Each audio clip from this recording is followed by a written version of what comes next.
Hello everyone, कैसे हैं आप सब लोग। मैं विवेक कुमार शर्मा स्वागत करता हूं आप सभी का आपके अपने पीडब्ल्यू नर्सिंग वल्लाह में। हम बात कर रहे हैं हमारे टॉपिक इम्यूनाइजेशन के बारे में, जहां अब तक हम लोगों ने काफ़ी कुछ बातें कर ली है। हमने सबसे पहले बात की इम्यूनाइजेशन की, कि क्या होती है इम्यूनिटी, इम्यूनाइजेशन क्या होता है, वैक्सीनेशन क्या होता है। उसके बाद हमने माइलस्टोन्स की बात की थी, उम्मीद है याद हो गया होगा। नेक्स्ट हम लोगों ने इम्यूनाइजेशन शेड्यूल की बात की, पूरा का पूरा, कि 0 वीक पर, 6 वीक पर, 10 वीक पर, 14 वीक पर, फिर उसके बाद 9 मंथ पर। अलग अलग हमने पूरा बात की, प्रेगनेंसी में क्या, हमने सारी बातें की।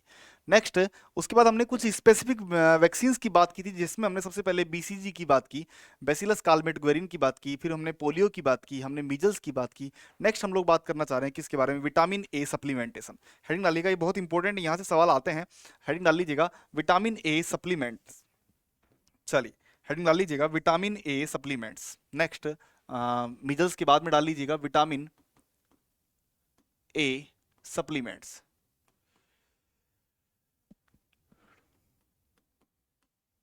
विटामिन ए सप्लीमेंट्स की बात हम लोग करेंगे। देखिए क्या है vitamin A supplements. Vitamin A की हम लोग जो है सप्लीमेंट्स बच्चे को प्रोवाइड करते हैं। अगर बात करूं सबसे पहले मैं इसके बारे में, तो इसका जो रूट होता है वो ओरल रूट से हम बच्चे को देते हैं। किस रूट से देते हैं बच्चे को? ओरल रूट से। इसका रूट क्या है, किस तरीके से हम बच्चे को देते हैं? ओरल रूट से देते हैं हम इसको, मतलब मुंह में उसको डालते हैं हम लोग, है ना। दूसरी बात अगर बात करूं मैं इसके लिए, इसकी टोटल 9 डोज दी जाती है। टोटल कितनी डोज होती है? 9 डोज होती है। और टोटल अगर बात करूं कब तक देते हैं, 5 साल तक देते हैं। टोटल डोज कितनी होती है इसकी? देखो यहां से सवाल आते हैं। टोटल डोज जो है इसकी, वो कितनी देते हैं? 9 dose, 9 dose up to 5 years. 5 साल तक बच्चे को जो है वो 9 डोज दी जाती है, अप टू 5 ईयर। बच्चे को टोटल 5 साल में कितनी डोज देते हैं? टोटल 9 डोज देते हैं 5 साल तक। क्लियर है बात। अगर बात करूं जो फर्स्ट डोज होती है, अब देखो कुछ स्टार पॉइंट्स लगा लेना। जो फर्स्ट डोज होती है, फर्स्ट जो डोज होती है वो कब लगाते हैं? फर्स्ट डोज लगाते हैं 9 मंथ पर। पहली डोज जो बच्चे को लगती है, अपने इसको हमने इम्यूनाइजेशन शेड्यूल में नहीं लिखते हैं हम लोग इसको, ना। आप लोग सोचेंगे सर वहां क्यों नहीं लिखा, हमने वहां नहीं लिखते हैं इसको, इसको अलग से बताया जाता है। जो फर्स्ट डोज होती है वो कब लगाते हैं? फर्स्ट डोज जो होती है वो 9 मंथ पर लगाते हैं। और कितना लगाते हैं? लगभग 1 लाख इंटरनेशनल यूनिट। कितनी लगाई जाती है? 1 लाख इंटरनेशनल यूनिट। आईयू क्या है? आईयू का मतलब है इंटरनेशनल यूनिट, या 1 ml। अगर इसको मैं बोलूं तो 1 ml, लगभग कितना? 1 ml। लेकिन आप इसको इंटरनेशनल यूनिट में याद रखिएगा, क्योंकि सवाल इसके ऊपर बनता है। क्या कि हम लोग बच्चे को सबसे पहले 9 मंथ पर लगाएंगे क्या? 1 लाख आईयू इंटरनेशनल यूनिट जो है 1 मंथ पर लगाई जाएगी सबसे पहले। अगर बात करें उसके बाद, नेक्स्ट बात करें कि अगला कब हम लोग जो है इंसर्ट करेंगे, 18 मंथ पर करेंगे। सेकेंड डोज कब लगाई जाएगी? देखो, फर्स्ट डोज हो गई आपकी 9 मंथ पर, हम लोग बच्चे को लगाएंगे। सेकेंड डोज कब लगाई जाएगी? सेकेंड डोज जो है वो 18 मंथ पर लगाएंगे। सेकेंड डोज कब लगाएंगे? 18 डोज पर। आपको बस अब कुछ भी नहीं करना है, आगे बढ़ाते जाना है। सेकेंड डोज कब लगाएंगे? 18 मंथ पर। 18 मंथ पर सेकेंड डोज लगाएंगे, जिसमें हम लोग डोज को जो है डबल कर देते हैं। 1 लाख आयु की जगह हम लोग यहाँ कितना देंगे? यहाँ पर 2 लाख आयु देंगे। कितना? 2 लाख आयु इंटरनेशनल यूनिट। कितना? 2 लाख आयु हम लोग इसमें देते हैं। तीसरी डोज जो थर्ड डोज होगी आपकी, थर्ड डोज जो है वो लगाई जाएगी आपके, थर्ड डोज जो है वो होगी 24 मंथ पर। अब 6 महीने का गैप चलेगा। 8 महीने पे 18 पे लग गई, देखो 9 में, और इसमें 9 महीने का गैप दिया। अब थर्ड डोज है 24 मंथ पर। 24 मंथ पर लगेगी। और जो कितनी लगेगी? सेम 2 लाख आयु, 2 लाख आयु इंटरनेशनल यूनिट लगेगी। ठीक है। उसके बाद में फोर्थ डोज की लगेगी। फोर्थ डोज लगा लो अगली। कब लगाएंगे? देखो 30 मंथ पर। कब? फोर्थ डोज कब लगेगी? फोर्थ डोज लगेगी 30 थर्ड, जो 30 महीने हो जाएंगे बच्चे को, जब 30 महीना मतलब समझ गए ना, मतलब लगभग 2.5 साल। बच्चे को जब बच्चा 2.5 साल का हो जाएगा तब लगेगी इसकी फोर्थ डोज। वो भी कितनी होगी? 2 लाख आयु। ठीक है। नेक्स्ट डोज, फिफ्थ डोज जो होगी उसकी, फिफ्थ डोज जो होगी वो कब लगेगी? फिफ्थ डोज लगेगी 36 मंथ पर। कब लगेगी? 36 मंथ पर। और वो कितनी लगेगी? सेम 2 लाख आयु। अगली सिक्स्थ डोज जो लगेगी, सिक्स्थ डोज कब लगेगी? सिक्स्थ डोज जो लगेगी वो भी कब लगेगी? अब यहां से फिर आप लगा लो कितना, 6 मंथ लगाते चलो, 42 मंथ पर। कब लगेगी? 42 मंथ पर। 42 मंथ पर वो भी कितनी लगेगी, 2 लाख आयु। आयु का मतलब समझ गए ना, आई यू क्या है, इंटरनेशनल यूनिट। आयु क्या है, इंटरनेशनल यूनिट। जैसे मान होता है वैसे, जैसे किलोलीटर वैसे इंटरनेशनल यूनिट होता है, 1 lakh international unit, 2 lakh international. Next dose जो लगेगी, सेवंथ डोज जो लगेगी, सेवंथ डोज जो लगेगी वो कब लगेगी, 48 मंथ पर। कब लगेगी, 48 मंथ पर। कितना लगेगा, वही आपका 2 लाख आयु, 2 लाख आयु। नेक्स्ट अगली डोज कब लगेगी, जो आपके एट्थ डोज लगेगी, एट्थ डोज लगेगी वो कब लगेगी, एट्थ डोज जो लगेगी वो लगेगी 54 मंथ पर। कब लगेगी, 54 मंथ पर। भाई कुछ भी नहीं करना है, 6 महीने बढ़ाने हैं बस बेटा, और कुछ भी नहीं करना है। तो ये कब लगेगी, 54 मंथ पर, 2 लाख आयु।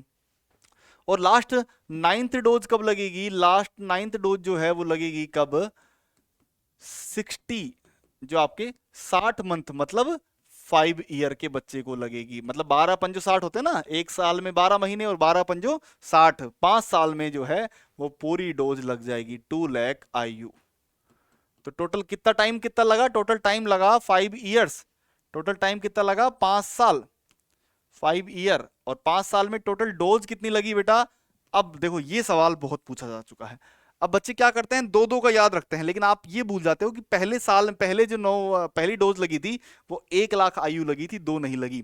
तो अब आप काउंट कर लीजिए, 2 चौका 8, और 8 दूना 16, और 1 17, 17 लाख आयु टोटल जो है इसकी डोज कितनी लगती है, 17 लाख आयु जो है लगती है। तो वहां कंफ्यूज होकर 18 लाख कर देते हैं, और ये सबसे बड़ा एक डिसएडवांटेज बच्चों के लिए हो जाता है कि गलती कर बैठते हैं। इसको आप स्टार मार्क लगा लीजिएगा, ये सवाल पूछा जाता है, स्टार मार्क कर लीजिएगा इसको कि भैया टोटल डोज कितनी लगेगी, टोटल डोज जो है 5 साल में कितनी लगेगी, 17 लाख जो है वो लगेगी।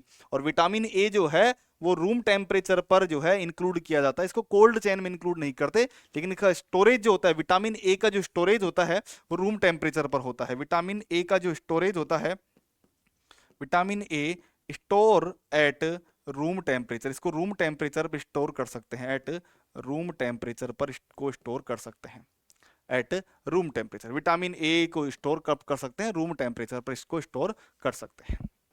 क्लियर है बात, यहां तक की बात चली। तो ये हमने बताया किसके बारे में, विटामिन की, विटामिन ए के बारे में। नेक्स्ट अब हम लोग बात करेंगे किसके बारे में, नेक्स्ट हम लोग बात करेंगे आपकी अगली वैक्सीन जिसका नाम है डीपीटी, डिप्थीरिया पर्ट्यूसिस और टिटनेस। हमने बताया था पेंटावेलेंट आजकल हम लोग यूज में लेने लग गए हैं, पेंटावेलेंट जिसमें 5 वैक्सीन इंक्लूड की जाती है। चलिए पहले मैं आप लोगों को डीपीटी के बारे में बता देता हूँ, फिर पेंटावेलेंट के बारे में इसी में थोड़ा सा और इंक्लूड कर दूंगा मैं। डीपीटी, डीपीटी का फुल फॉर्म आप लोगों को लिखना चाहिए यहां पर सबसे पहले, डिप्थीरिया पर्ट्यूसिस टिटनेस। क्या होता है, diphtheria pertussis tetanus, diphtheria pertussis, pertussis बोले तो काली खांसी, डिप्थीरिया पर्ट्यूसिस टिटनेस।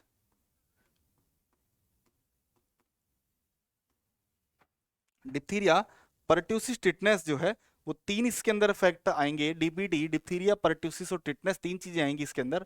देखो सबसे पहले तो बात करें हम लोग, आजकल जो है डीपीटी के साथ में अब क्या चलने लग गया, पेंटावेलेंट चलने लग गया है, जिसके अंदर डीपीटी तो चलता ही है, और हेपेटाइटिस और इन्फ्लुएंजा जो है आपका हीमोफिलस इन्फ्लुएंजा वो भी इंक्लूड कर दिया गया है, और पांचों को मिलाकर जो है आजकल पेंटावेलेंट वैक्सीन स्टार्ट कर दी गई है। लेकिन आप लोग जो है डीपीटी के बारे में अलग से पूछे तो आप अलग से बता दीजिएगा, ठीक है। अगर बात करें, अगर हम लोग इसको 1 साल से पहले बच्चे को देते हैं तो पेंटावेलेंट के फॉर्म में देते हैं, 1 साल बाद में डीपीटी के फॉर्म में देते हैं। देखो बिलो 1 ईयर, मैं लिख देता हूं, बिलो 1 ईयर, बिलो 1 ईयर, 1 साल से जो छोटा बच्चा होता है उसको किस फॉर्म में देते हैं, पेंटावेलेंट के फॉर्म में देते हैं। किस फॉर्म में देते हैं, in pentavalent form, pentavalent, pentavalent vaccine के रूप में देते हैं। अब पेंटावेलेंट वैक्सीन में कितनी वैक्सीन आती है, 5 वैक्सीन आती है। अगर आप चाहो तो यहीं लिख दो कौन कौन सी आती है पेंटावेलेंट के अंदर, डिप्थीरिया पर्ट्यूसिस इसके अंदर आएगी, 5 इसके अंदर आएगी ये, देखो डिप्थीरिया पर्ट्यूसिस, टिटनेस, नेक्स्ट आपका हेपेटाइटिस, और आपका इन्फ्लुएंजा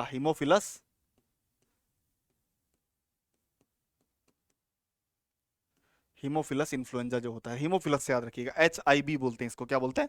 HIV।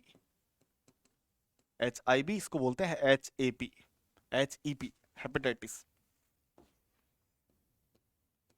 ठीक है, तो ये 5 वैक्सीन जो है, ये 5 चीजें जो है इसके अंदर इंक्लूड की जाती है, पेंटावेलेंट के अंदर ये 5 चीजें आती हैं बिलो 1 साल से नीचे। अगर 1 साल से ज्यादा बच्चा है, आफ्टर 1 ईयर जो है वो क्या इंसर्ट की जाती है? आफ्टर 1 ईयर, 1 साल बाद में क्या करेंगे? आफ्टर 1 ईयर आपने आप अगर इम्यूनाइजेशन शेड्यूल पढ़ा है तो आप देख सकते हैं, जो 1 साल से नीचे मतलब 9 महीने तक जो है हम लोग क्या लगा रहे थे? पेंटावेलेंट लगा रहे थे।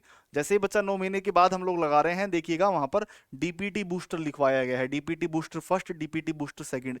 मैं इसीलिए कह रहा था आप लोगों को अपडेटेड पढ़ लेना, पुराने वाले में कुछ चेंजेस नहीं है, वहाँ पेंटावेलेंट के बारे में नहीं बताया हुआ, डीपीटी के बारे में बता रखा है, वहाँ पेंटावेलेंट के बारे में नहीं बताया हुआ। तो इसलिए अपडेटेड जो शेड्यूल है, इम्यूनाइजेशन शेड्यूल है जो मैंने पढ़ाया है, उसको आप लोग एक बार जरूर देख लीजिएगा, बहुत काम का है वो। चलिए, अगर बात करें डीपीटी जो है, ये बहुत मैं बोलूँ कि ये टाइट होती है, मतलब तेली होती है, एक तरीके से ऑयल होती है, जिसको इंसर्ट करने में भी थोड़ा सा पेन जो है मैं बोलूँ कि पर्सन को, बच्चे को हो सकता है। तो इसके लिए इसमें जो है एडजेसेंट मिलाया जाता है, ऑयल इंप्रेशन होता है, मतलब इसको जब एडमिनिस्टर करते हैं तो जब पेशेंट को क्या होता है? दर्द होता है। डीपीटी कैसा होता है? ऑयल इंप्रेशन होता है इसका। कैसा होता है? Oil impression. ऑयल इंप्रेशन का मतलब क्या है? ऑयल इंप्रेशन, ऑयल इंप्रेशन का मतलब है कि जब एडमिनिस्टर करते हैं तो दर्द होता है, पेन ड्यूरिंग एडमिनिस्ट्रेशन। जब इसको एडमिनिस्टर किया जाता है, pen during administration,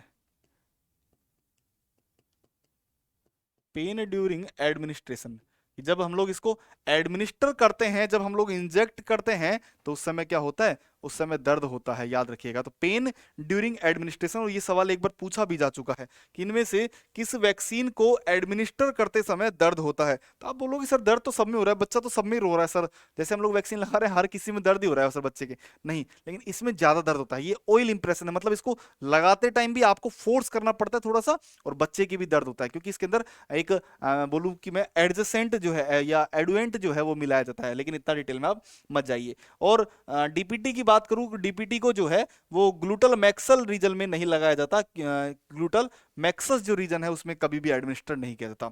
DPT should never administer in, DPT को कभी भी should never administered, should never administered,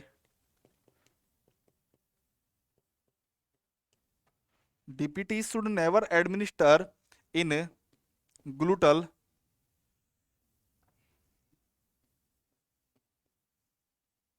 मैक्सस region. Gluteal maximus region में कभी भी इसको इंक्लूड नहीं किया जाता, कभी भी जो है वो क्या नहीं किया जाता? इंजेक्ट नहीं किया जाता। ये सवाल भी पूछ सकते हैं आप लोगों से। क्लियर है बात? तो ये हमने बात की किसके बारे में? ये हमने बात की आपके बताऊं अगर, कि हमने डीपीटी के बारे में बात की। इसके अलावा रोटा वायरस वैक्सीन के बारे में बता चुका हूं मैं। 5 ड्रॉप देते हैं ओवीवी, चलो लिख दीजिए, उसके बारे में भी लिख दीजिए एक बार। आरवीवी के बारे में लिख देता हूं एक बार। रोटा वायरस वैक्सीन क्या है?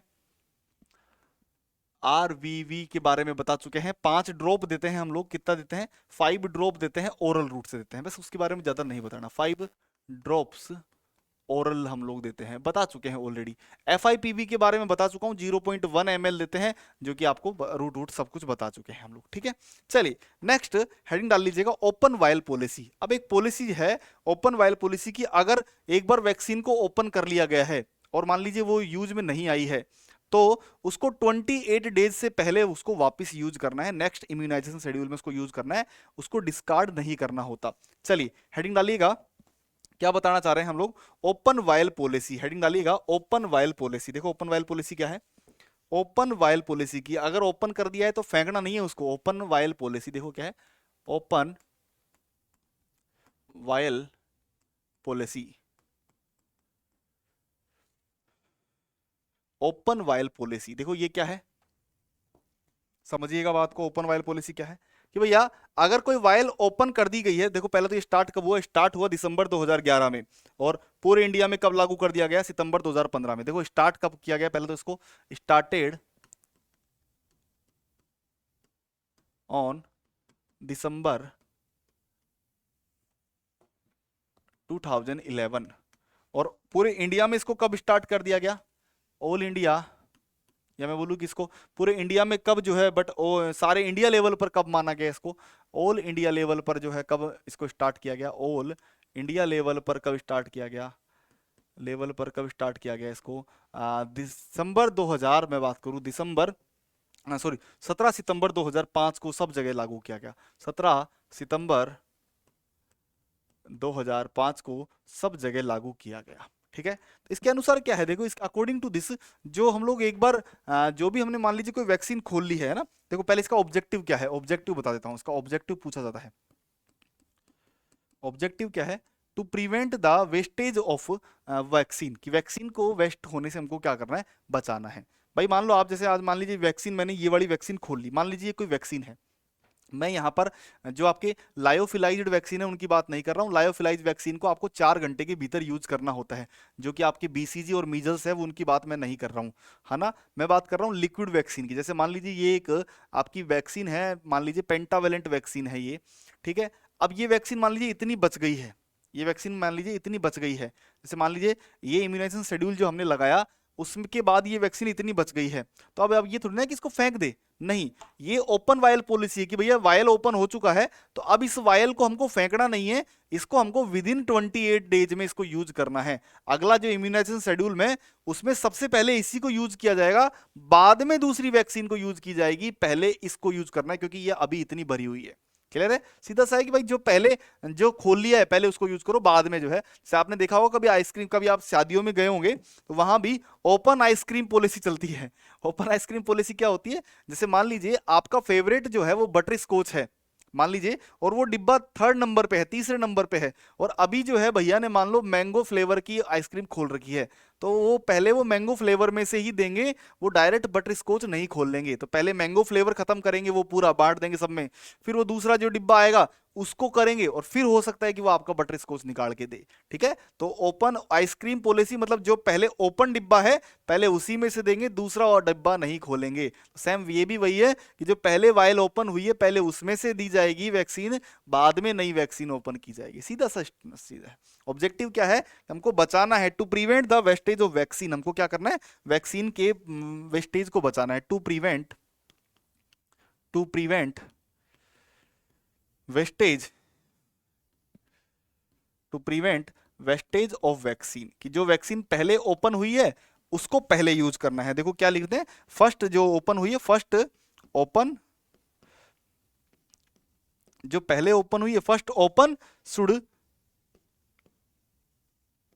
यूज फर्स्ट, जिसको यूज भी पहले लेना है, use first with in 28 days, 28 दिन के भीतर लेना है, विद इन 28 डेज। भाई आज नहीं काम मेरे लिए कल ले लें काम है, मान लो आज कोई बच्चा है जिसके हेपेटाइटिस लगी थी, मान लो आज नहीं काम आया तो कल ले लेना, 28 दिन के भीतर काम ले लेना, विद इन 28 डेज या 4 वीक, विद इन 28 डेज या 4 वीक। अब मान लो एग्जाम में आ जाए कि सर कितने दिन में लेना है, आप में से मैंने 28 दिन तो लिखा दिया और आंसर ऑप्शन में आ जाए 4 वीक, आप बोलो सर 4 वीक तो पढ़ाया नहीं था, अरे तो मेरे भाई 28 दिन को ही 4 वीक कहते हैं, 28 दिन को ही 4 वीक कहते हैं। अब इसमें क्या बताऊं ना, तो जो वायल पहले ओपन हुई है first open should use first with in 28 days, ये याद रखिएगा, जो वायल पहले ओपन हुई है उसको पहले ही यूज में लेना है, उसको बाद में यूज नहीं लेना है। और ये ओपन वायल पॉलिसी जो है वो आपके लायोफिलाइज्ड वैक्सीन मतलब जो पाउडर फॉर्म वाली वैक्सीन है उनके ऊपर ये लागू नहीं होती है।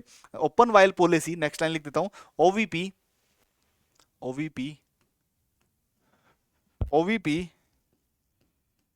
not applied on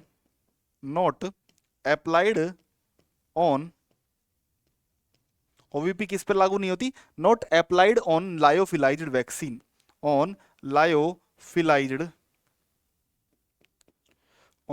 लायोफिलाइज्ड वैक्सीन पर ये लागू नहीं होती है। मतलब ऐसी वैक्सीन जो कि पाउडर फॉर्म में होती है उनके ऊपर ओपन वायल पॉलिसी यूज नहीं होती। क्यों? क्योंकि उनको तो 4 से 6 घंटे की विद इन यूज में लिया जाता है, तो भैया 28 दिन तक कैसे रखोगे आप, उनको तो 4 से 6 घंटे में यूज में लेना होता है, तो फटाफट से 6 घंटे में यूज में ले लेता है ना। जिसके अंदर इसके अंदर कौन कौन सी आती है, ओपीवी आ जाएगी, हाँ पीसीवी आ जाएगी, आरवीवी आ जाएगी, ये सारी वैक्सीन आती है इसके अंदर में। बस आप मीजल्स को उठा दो और बीसीजी को उठा दो, उसके अलावा सारी वैक्सीन जो है ओपन वायल पॉलिसी के अंदर इंक्लूड कर देते हैं। क्लियर है बात? तो ये ओपन वायल पॉलिसी हमारी खत्म होती है। यहां से सवाल आ सकते हैं, है ना, एक दो सवाल पूछ सकते हैं। चलिए नेक्स्ट हेडिंग डाल दीजिएगा कोल्ड चेन। नेक्स्ट हेडिंग डालिएगा कोल्ड चेन। कोल्ड चेन क्या है, देखो हेडिंग डालो कोल्ड चेन।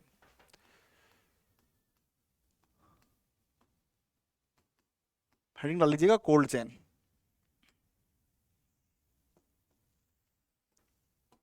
कोल्ड चेन क्या होता है, देखो ये एक सिस्टम है किसका, कि वैक्सीन को स्टोर करने का। वैक्सीन को, अब देखो चेन का मतलब ऐसा नहीं कि आप कोई साइकिल की चेन समझ लो, वैसा नहीं।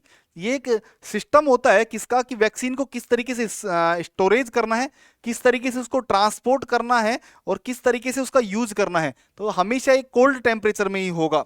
एडमिनिस्ट्रेशन और एक रिकमेंडेड टेम्परेचर पर, it is a system of storage, transfer and administration of vaccine eight a particular temperature, कि एक पर्टिकुलर टेम्परेचर पर ही वैक्सीन का ट्रांसफर करना है। मतलब जैसे मान लो आज मेरे को यहाँ इस लेकर हॉस्पिटल से लेके जाना है, और कहाँ लेके जाना है, हॉस्पिटल से इसको जहां कैंप लग रहा है वहां लेकर जाना है। तो भैया एक पर्टिकुलर टेम्परेचर पर लेकर जाना है, और वापस वहां पर स्टोर करना भी एक पर्टिकुलर टेम्परेचर पर है, और वापस भी उस पर्टिकुलर टेम्परेचर पर ही, रिकमेंडेड जो टेम्परेचर है उस पर ही काम करना है, नहीं तो फिर वो खराब हो जाएगी। देखो क्या है, इसके अंदर कोल्ड चेन का मतलब क्या होता है, देखो लिखो कोल्ड चेन का मतलब क्या है। Storage comma, it is a system, it is a system, क्या है देखो, इट इज ए सिस्टम, एक सिस्टम है, किस चीज का सिस्टम है, इट इज ए सिस्टम जिसके अंदर क्या किया जाता है, it is a system of storage, it is a system of storage, it is a system of storage comma transport and administration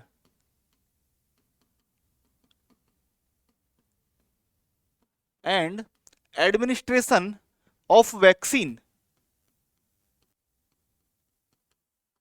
eight recommended temperature,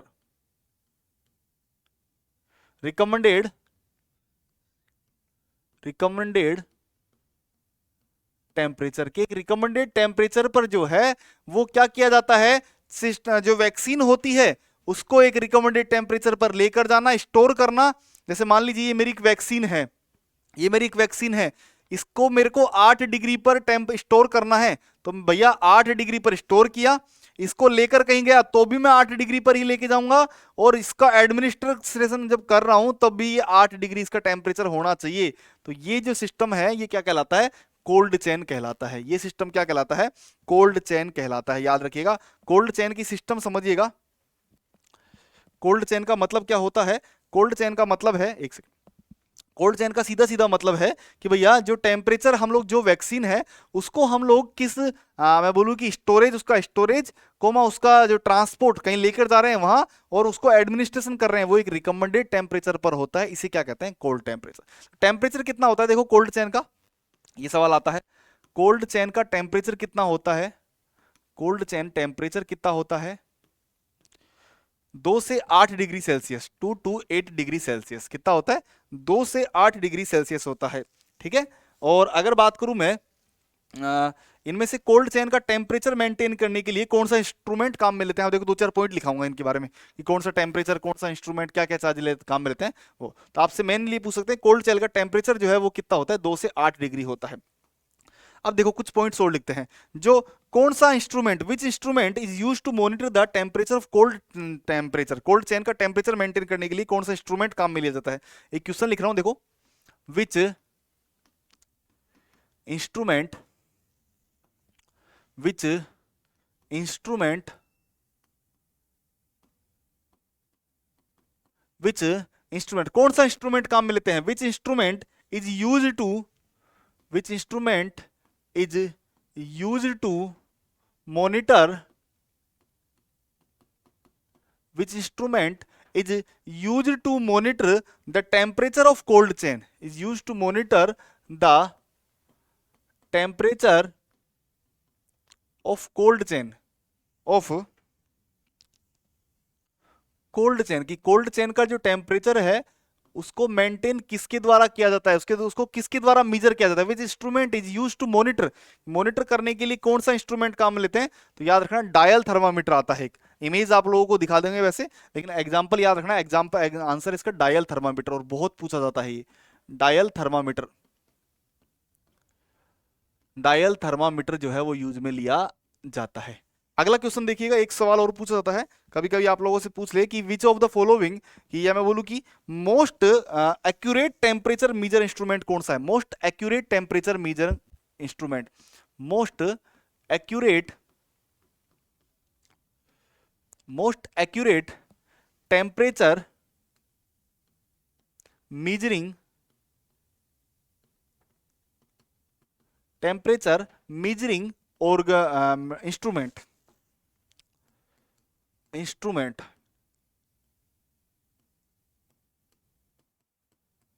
कौन सा है भैया। मोस्ट एक्यूरेट जो टेम्परेचर मीजरिंग जो इंस्ट्रूमेंट है वो कौन सा है, वो होता है आपका alcohol stem thermometer, alcohol stem thermometer. Answer लिख देना, एल्कोहल स्टेम थर्मामीटर।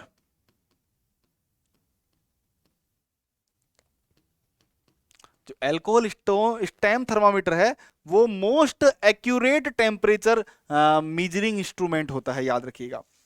उसके अलावा बात करें, एक और बात करते हैं, एक सवाल और पूछ लेता है आप सबसे कि इनमें से जो है अगर बात करें जो टेम्परेचर मेंटेन कौन सा करता है, कोल्ड चेन का टेम्परेचर मेंटेन करने के लिए कौन सा इंस्ट्रूमेंट आता है। विच ऑफ द फॉलोइंग, या मैं लिख दूं थर्ड क्वेश्चन लिखना, विच instrument, which instrument used to maintain, used to maintain temperature of cold chain. Cold chain का टेम्परेचर मेंटेन किसके द्वारा किया जाता है। देखो ऊपर वाले सवालों में फर्क है, ऊपर वाला सवाल है कि इनमें से किस इंस्ट्रूमेंट के द्वारा मॉनिटर किया जाता है, तो dial thermometer. Most accurate temperature measure करने का कौन सा आएगा, एल्कोहल स्टेम। और अब टेम्परेचर को मेंटेन करने के लिए कौन सा इंस्ट्रूमेंट आता है, तो वहां आपका आएगा ILR, जिसको बोलते हैं आइस लाइन रेफ्रिजरेटर। आंसर क्या आएगा आपका, आइस लाइन रेफ्रिजरेटर। आंसर लिख दीजिएगा, ice line refrigerator, ice line refrigerator, ice line refrigerator, जिसको बोलते हैं ILR, इसको क्या बोलते हैं, ILR बोला जाता है, आइस लाइन रेफ्रिजरेटर बोला जाता है उसको। क्लियर है बात। उसके अलावा अगर बात करें कि टेम्परेचर जो है उसको हमेशा 2 टाइम चेक करते हैं, एक मॉर्निंग में एक इवनिंग में, याद रखना। Temperature should always check twice a day, एक दिन में 2 बार टेम्परेचर चेक किया जाता है। तो temperature should check, should check, temperature should check twice a day, एक दिन में टेम्परेचर जो है वो 2 बार चेक किया जाता है। कब, morning and evening, morning and evening, morning और इवनिंग में चेक किया जाता है। अब आता है ILR के बारे में बात करता हूं आप लोगों से।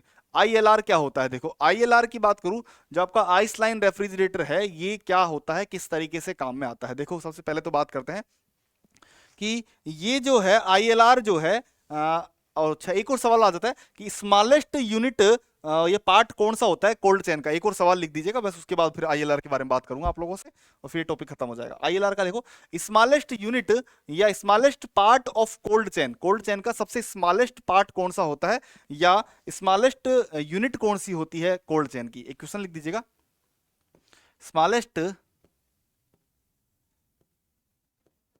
Part oblique unit, smallest part या unit of cold chain, cold chain की स्मॉलेस्ट पार्ट और यूनिट कौन सी होती है। तो फ्रोजन आइस बैंक, जो छोटे से आपने नीले से डिब्बे देखे होंगे ना, नीला नीला डिब्बा होता है वो पोलियो के लिए लेके जाते हैं, वो सबसे छोटी इकाई होती है टेम्परेचर को मेंटेन करने के लिए।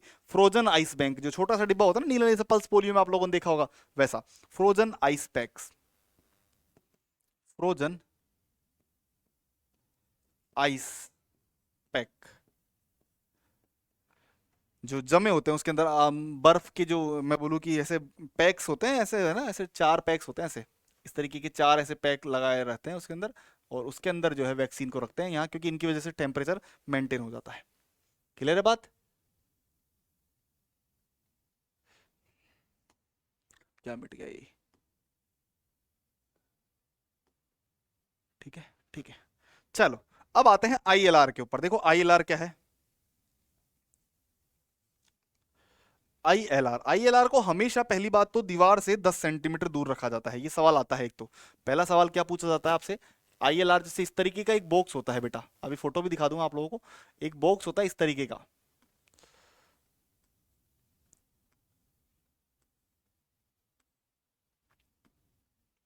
एक इस तरीके का बॉक्स होता है।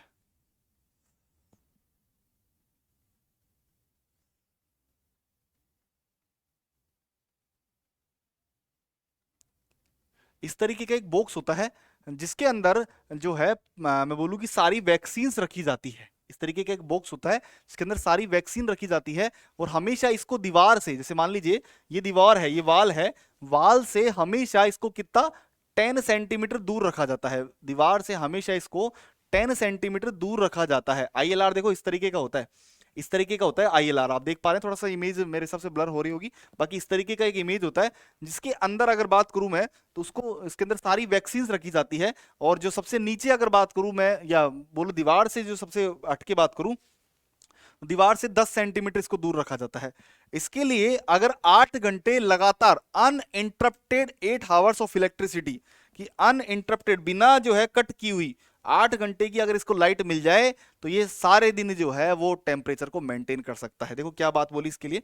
पहली बात तो हमने ये बोली कि 10 सेंटीमीटर डिस्टेंस, 10 सेंटीमीटर डिस्टेंस, क्योंकि मान लीजिए अगर दीवार के अंदर कोई भी नमी आ रही है, दीवार के अंदर कोई सीलन आ रही है, तो फिर इसके ऊपर असर पड़ेगा उस चीज का ना, इसलिए दूर रखते हैं। 10 centimetre distance, distance from the wall, from wall, दीवार से 10 सेंटीमीटर दूर रखा जाता है इसको। दूसरा, 8 hours of uninterrupted, 8 hours of uninterrupted